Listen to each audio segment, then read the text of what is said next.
How you doing today? Mike from the Fulcrum. Cyrus Muttley and I out for morning walk. Bit of a change in the weather, thought we'd take advantage of it, as we all should. Beautiful day, about 55, 60 degrees. Sun shining, blue skies as far as you can see. We're out and about. We're taking a walk up an old spur line, long since been removed, back through the back end of the marsh. Have a look around. Check out and see spring on the way here. Things starting to bud up. Flowers won't be too far behind.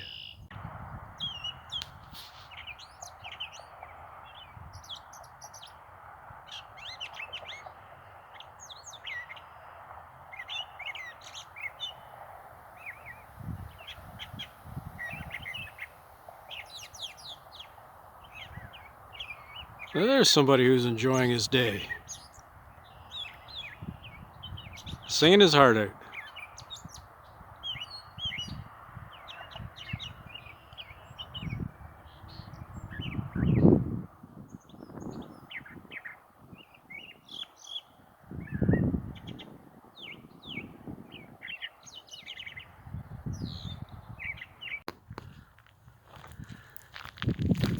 This once was an old spur line. Come off the main track, went to a chemical plant.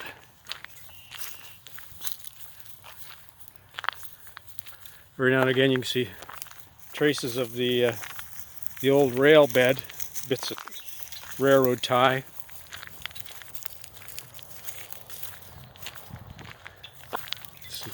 Even some sections of track.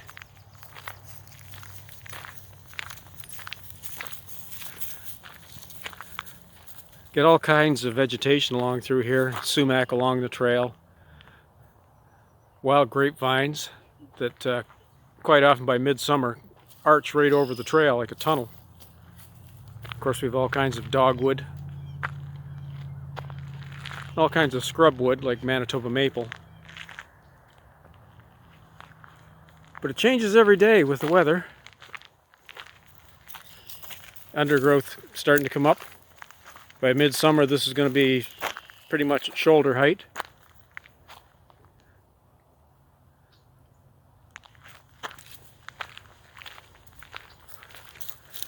Oh, starting to see some butterflies.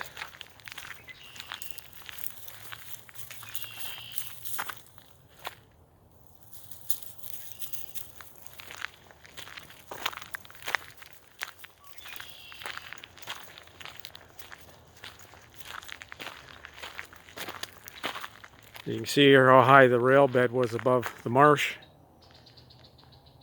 This time of the year, the water table is quite high. It was like a little river each side of it.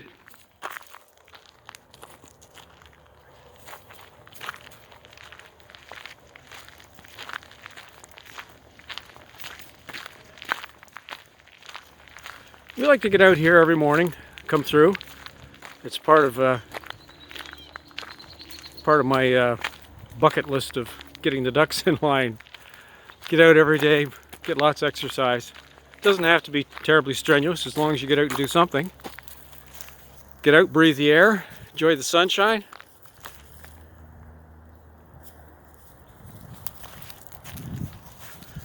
Cyrus Muttley, of course, would have it no other way.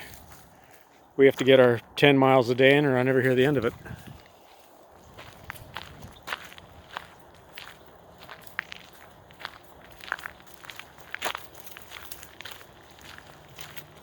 Oops, somebody's coming.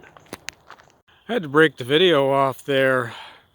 Somebody was walking two bull mastiffs with those barb collars back through here on off leash.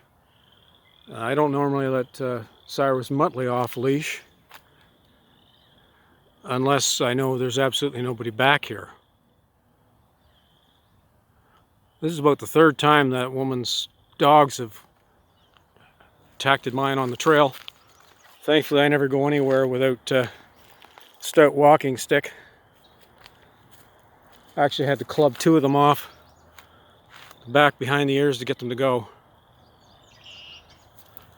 Not, you know, trials and tribulations, get out in the open air, I guess. Sorry I had to cut today's little video short. I thought it might be a good idea to get Cyrus Muttley back home as soon as I could and check him over for any injuries. I mean, these dogs, both of them outweighed him by a good 30, 40 pounds. You say bull mastiffs. There's no way he could even protect himself because they had these barbed collars on. Uh, but then this is what you run into when you're out walking about in the woods. Some people just have animals they can't control, uh, and obviously have no accountability. In this case, the woman just took right off, didn't even bother to check and see if my dog was okay. So my first and foremost thoughts was to get him home and check him over. I haven't been able to find any outside damage. He's covered with dog slobber where they were trying to maul him. Thankfully, I had my quarterstaff with me and I beat them off with it. So if you are on a trail and you're not sure about other large animals being around, people having large dogs or dogs you can't control, at the very least, carry something you can fan them off with. Like I say, I use the quarterstaff. It's basically a wooden stick about an inch and a quarter in diameter and 6 feet long. I got a pointy end on mine for the very purpose of pushing away anything that might get in the way. Probably having like something that will startle animals, like a large, loud whistle, or if permissible in the area you live in, pepper spray or something that can make a loud noise like an air horn. It's a shame that you have to do this, but some people just take no responsibility for their own animals. But that's the way it is. But in any event, regardless of what happens on the trail, think clearly, have a great day, breathe deeply. If you like my little videos, please like and subscribe.